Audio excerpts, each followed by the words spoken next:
We had a question right towards the end of that initial session that Sherry answered with, hey, don't change your flow for financial reasons.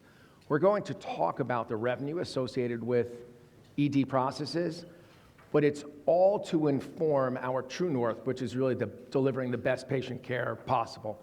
So I think we all want to keep that in mind. If we don't have the resources that we need, how are we going to put a provider in triage? If we don't have the resources that we need, how are we going to launch an ultrasound program? How are we going to expand coverage? How are we going to have differential coverage on Mondays or the Tuesday after a holiday weekend? So Sherry mentioned I've been doing this for a whole career. It stems back to the early 90s, and there's been one set of documentation guidelines the whole time. In fact, I think for almost everybody in this room, 99% of folks, the 1995 Medicare documentation guidelines are the only guidelines you've ever worked with. 4 HPI, 10 review of systems, big giant physical exam, and that is all gone. We're going to spend the next 30 minutes going through what the new system looks like. And instead of being developed by CMS, it was developed by the American Medical Association with input from organized emergency medicine. And it was launched in the office in 2021, and that's got some other sequelae that we'll talk about in the second lecture. And then we had a really nice working group over the summer that tried to morph these guidelines that were initially launched for the office into something that reflects the work that we're doing as masters of acute episodic care. Now, why do we care about this? Why is this sort of a revenue-centric talk? Look at the percentage of RVUs generated by the different buckets of work that we do in the emergency department. 83% come from these evaluation and management codes, the stuff that's now driven by the medical decision-making that was brought up in the last Q&A session. About 9% from procedures and a small amount left over for critical care. So 83% of your RVUs come from the stuff that we're going to discuss during this lecture. And the RVU differences between the codes are very, very meaningful. We've got 1.45 RVUs difference between a level 3 and a level 4. We've got 1.63 between a level 4 and a level 5. And getting your E&M distribution right during this big change in 2023 is key to protecting your revenue. And then a little difference with critical care, but that big one, 3-4, 4-5, really important. One thing that's often not spoken about is instead of looking at it from the perspective of the physician at the bedside, a lot of you folks are involved in the leadership of your group. This is a benchmarking conference. What should the overall distribution look like? So we're going to spend a couple of minutes. It's a little bit different than the distribution that you had when the 1995 documentation guidelines were in effect. One of the reasons is the basic architecture of the coding. I'm going to slow down. Many folks maybe have never heard this part before. The basic architecture of the medical decision-making has changed. If we look at level 1, level 2, level 3 in the emergency department, the intensity of the medical decision-making has gone down one notch. You can see on the slide here, in 2022, a level 3, your sort of typical ankle sprain, X-ray, Motrin patient, that was moderate medical decision-making, coded as 99283 in 2022. Level 3 is now low medical decision-making. It has gone down one notch in intensity. As a result, many of the things that were level 3s last year are now level 4s. And from a benchmarking perspective, at the macro level, you want to make sure your E&M distribution reflects that. Level 2 has gone down from low to straightforward. We rarely see those patients in the emergency department. There's no studies, there's no testing, there's no prescriptions, there's no systemic symptoms. In level 1, there's no medical decision-making. I won't spend a lot of time on that, but there probably aren't level 1s in the emergency department anymore, because by the time I see the patient and have an interaction, call it a suture removal, is the wound infected? Are the sutures ready to come out? Could there be a foreign body? Did it cross a joint? How long should they stay in? I've already delivered some medical decision-making. If I don't see the patient at all, it's just not a billable visit. Patient comes, they don't see any provider associated with the physician team. Nurses take out the sutures, not a billable visit. There's no what's called incident to in the emergency department. But by the time your PA, your NP, your physician is involved in the care of the patient, there's some Something more than zero medical decision-making has taken place. This is data published by the AMA. I mentioned early on that the office codes, which represent by far 10, 15, 18 to 1 in volume, larger services in all of the different databases. If you look back at the initial coding, looking at pre-guideline change and post-guideline change, on the left side of your slide, you can see a 12% decrease in the level 3s and a 22% increase in the level 4s. And it's because of that change from moderate medical decision-making for level 3 to low medical decision-making that we experienced in the emergency department. So we're a couple of months in. Hopefully folks are well on their way to implementing some best practices. At 1 million visits a month, we've got, kind of 4.5 million visits under the belt right now. In discussing with other industry experts, 2 trends have emerged. Groups that are really well prepared, we'll call them the super group, and groups who have been maybe a little bit taken by surprise. So super group, what are some best practices? Learns and digests the new policies, develops sophisticated expertise. It doesn't have to be within the group, it just could be the partner, whether that's the in-house coding organization, the outside organization, but somebody has to understand the whole process. Updating your EHR. How many on Epic in the room? Always nice to take a. How many on Cerner? How many on Other? There's 6 hands up. Let the record reflect that. Updating the EHR is key to scaling up a process that accurately reflects the higher complexity work that's being done at the bedside. Physician didactics, lectures, newsletters, webinars, lots and lots of provider education. And then now that we're a couple of months in, ongoing monitoring, auditing. You need to right-size your E&M distribution as a leader and then make sure that you're sticking with it. The E&M distribution really does not change, particularly at this time of year. Maybe around the flu season, with the waxing and waning of COVID, we had some up and down in the E&M distribution. Your E&M distribution should be within a few percentage RVU per patient, the same level 3, 4, 5 every month. So you need to invest a little bit of time figuring out what it should look like. Your RVUs going from 2022 to 2023 should not be down. Most groups that have engaged in those 4 or 5 best practices, the RVUs are the same. In fact, for some of them, because of that 3-4 change, the RVUs are actually up a little bit. And that depends on really the, not low, but the high fruit is making sure that your level 5 patients are appropriately documented for all the different things that you're considering and doing. Benchmarking conference, let's do some benchmarking. This is what a typical group's E&M distribution change might look like going from 2022 to 2023. Level 3, big decrease specifically because of that issue of the level 3 medical decision-making went from moderate to low. The AMA even forecasted that. Those 3s went to 4s. They probably didn't go to 5s. And then a little bit of a level 5 decrease, also going to level 4s. So the E&M distribution looks very strange now. It's certainly not a bell curve. 1, 2, 3, 4, 5 critical care. Really, there are very few 1s, 2s, and 3s left anymore based on the architectural changes. The work that we're doing is the same. The documentation needs to reflect that work.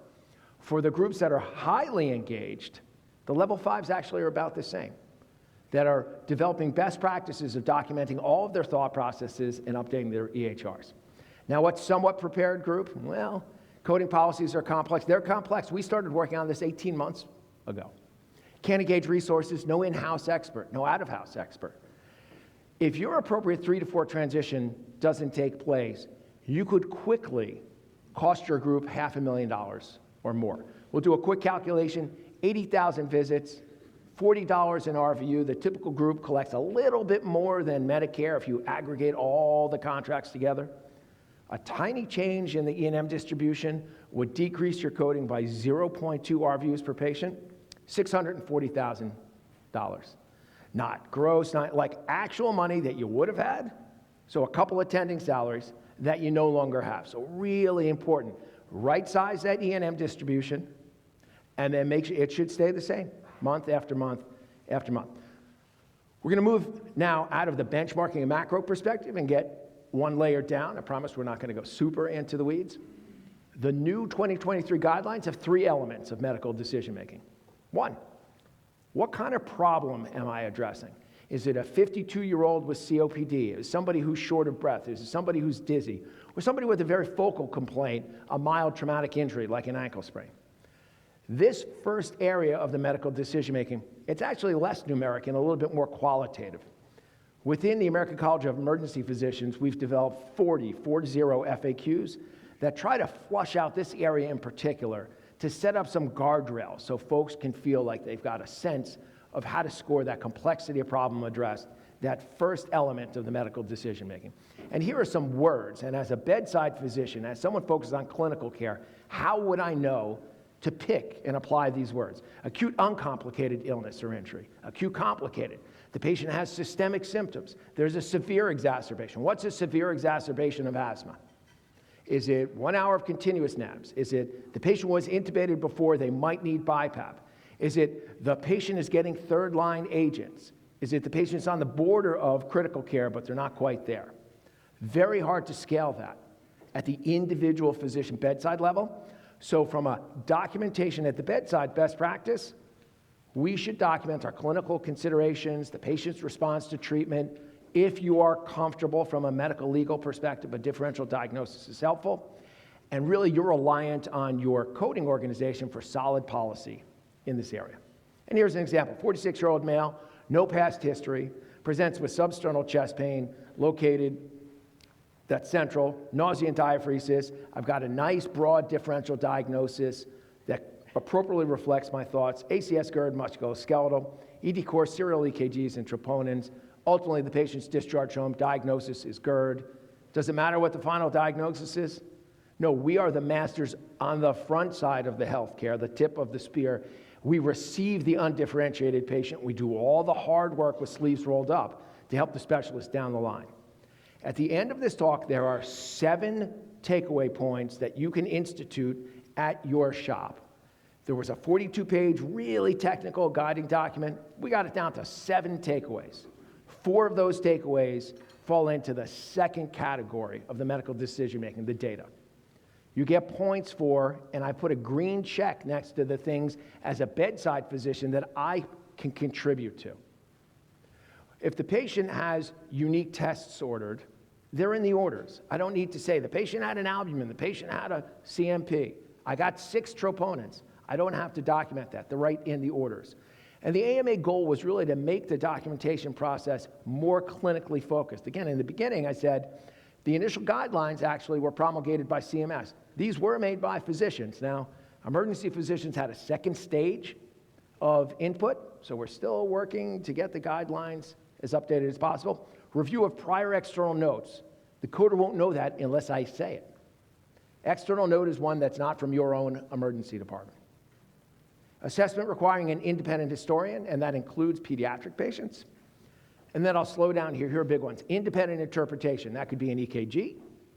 That could be an X-ray. That could be a CAT scan. Doesn't matter if it's a very robust interpretation that would rise to the level of billing. In fact, you're not allowed to bill it if it's counted towards the medical decision-making. And then discussion of management or test interpretation. So that could be, I'm speaking to the admitting physician, I'm speaking to a GI or a neuro consultant, or, as was brought up in the earlier Q&A, I'm speaking to the radiologist so that I have a more refined, focused CAT scan report that's clinically more useful to me.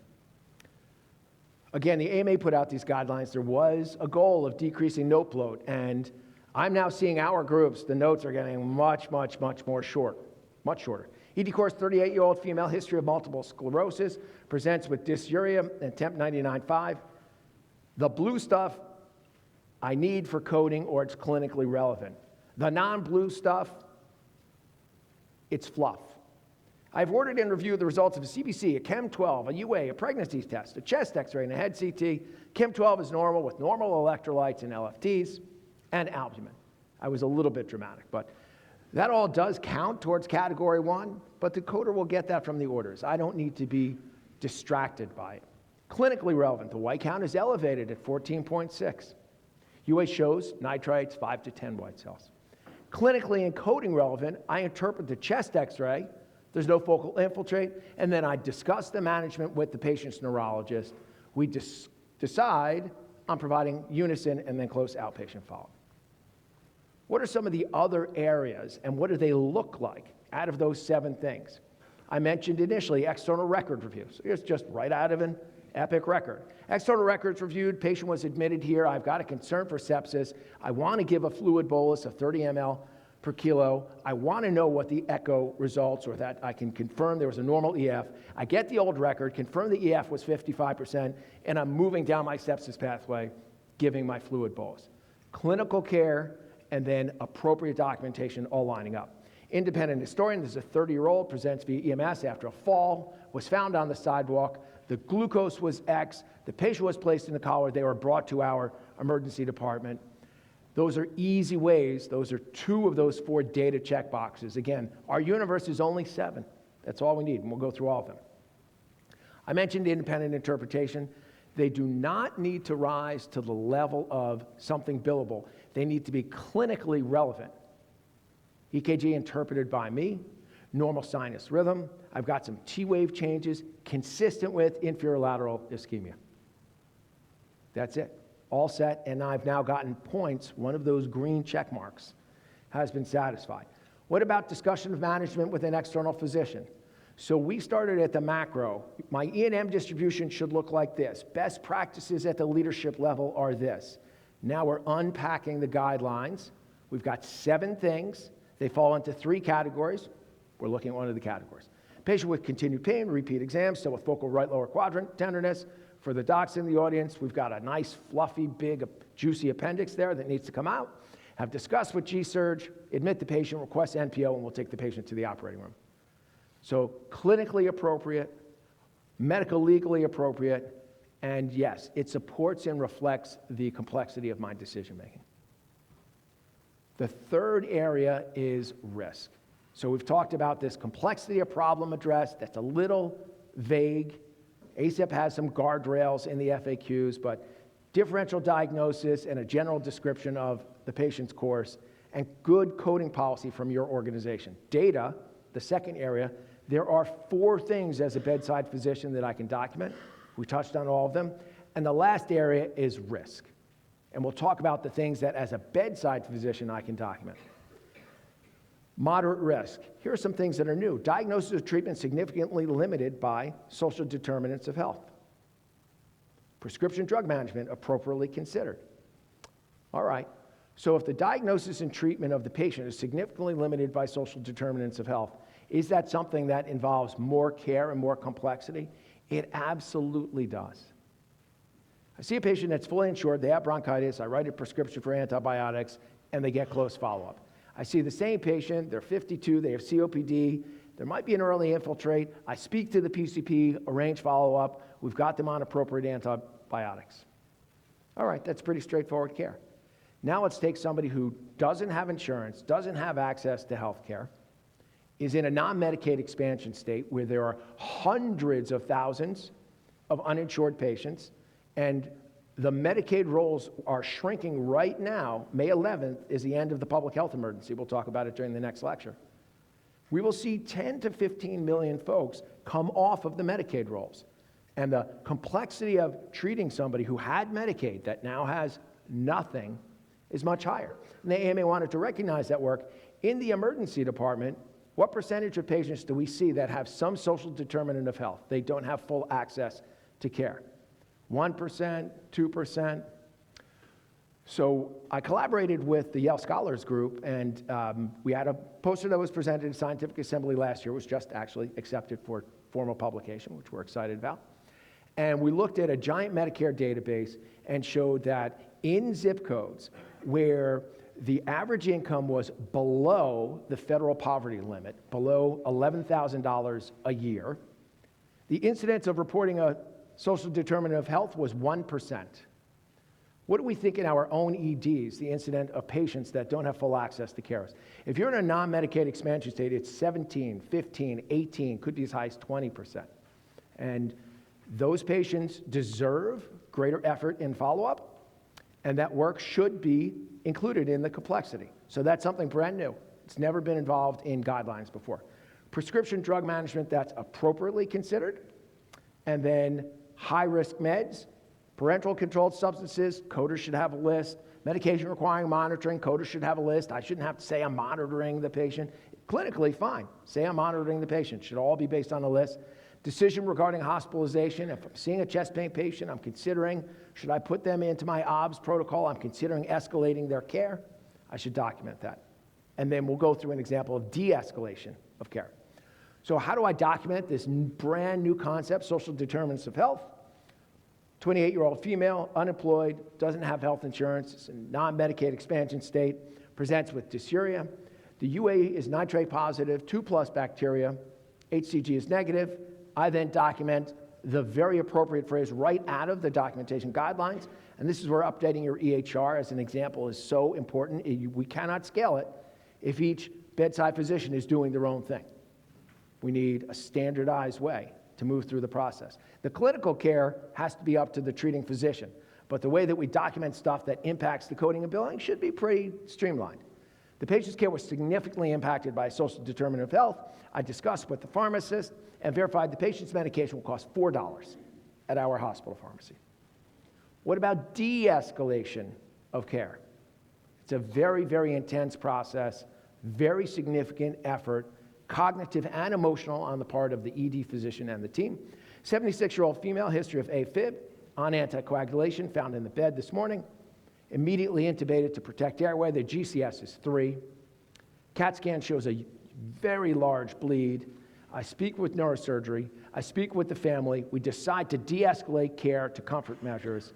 That specific wording, we decided to de-escalate care, that is a high-risk statement from a coding perspective.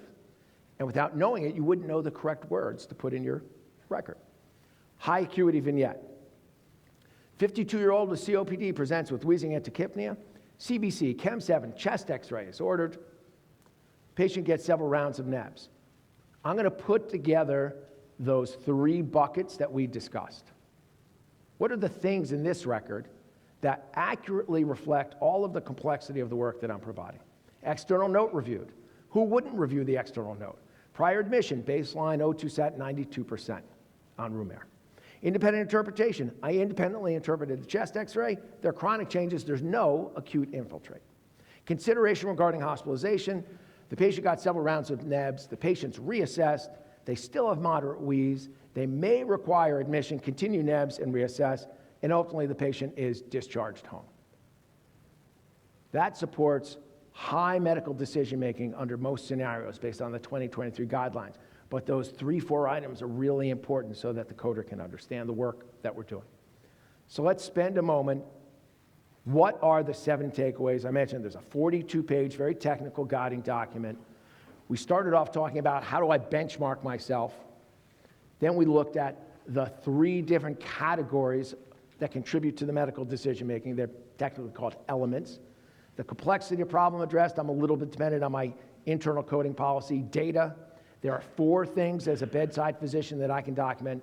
And then we talked about the new things that are present under risk that impact the coder scoring my record. So let's put them all together. Number 1, discussion of management with other providers. I talked to the hospitalist regarding the admission. Make it a clear, documented statement. Consultant. If you're in an academic medical center with plenty of folks are here, what percentage of patients in your main adult ED receive a consult? More than 5% by a show of hands? Yeah. More than 10% by a show of hands? Yeah. Probably in the teens. All of those consults are important discussion of the management with another provider, and the language should reflect that. Independent interpretation could be an EKG, could be a chest x-ray, could be a CAT scan, could be a point-of-care ultrasound. They all contribute to the scoring of the medical decision-making. Review of external records. That basically is a clinical standard of care at this point. Could be inpatient hospital office records, but it has to be an external record, not your own emergency department. History obtained from an independent historian, an external source. That could be the parent, caregiver, and we went through an exact example related to EMS. Prescription medications or testing that I'm considering. That's a new concept. 6-year-old falls, strikes the head on a bedside table, PCARN criteria apply, and I speak to the parent, despite their request for a head CAT scan. We go through the process of why it's not appropriate to irradiate that child. We get credit now for that work. Care affected by social determinants of health. We spent a fair amount of time talking about that. Went through an example. Appropriate consideration of hospitalization or de-escalation. We talked about on one end of the spectrum, the chest pain patient that is rolling into my OBS chest pain protocol, or the patient that we're de-escalating care. Best practices.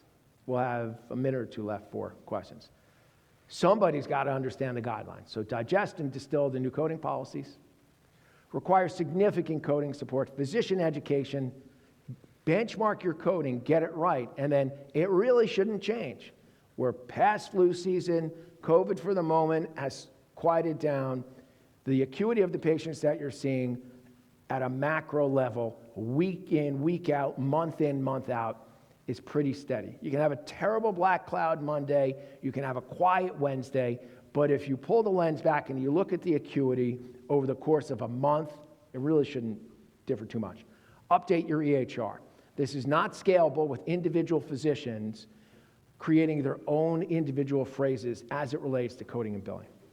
Figure out your coding distribution and then monitor it. Small RVU changes have really significant monetary impact. We had just a 0.2 RVU per patient impact in the calculation we did, and it was $640,000. My contact information is here. I correspond with folks throughout the country on a regular basis, many of whom are in this room. I am very happy to receive questions by email. I would just ask that you provide a little bit of context. Hey, Mike, I was at the ED Innovation Conference, and I have a question. Thank you very much.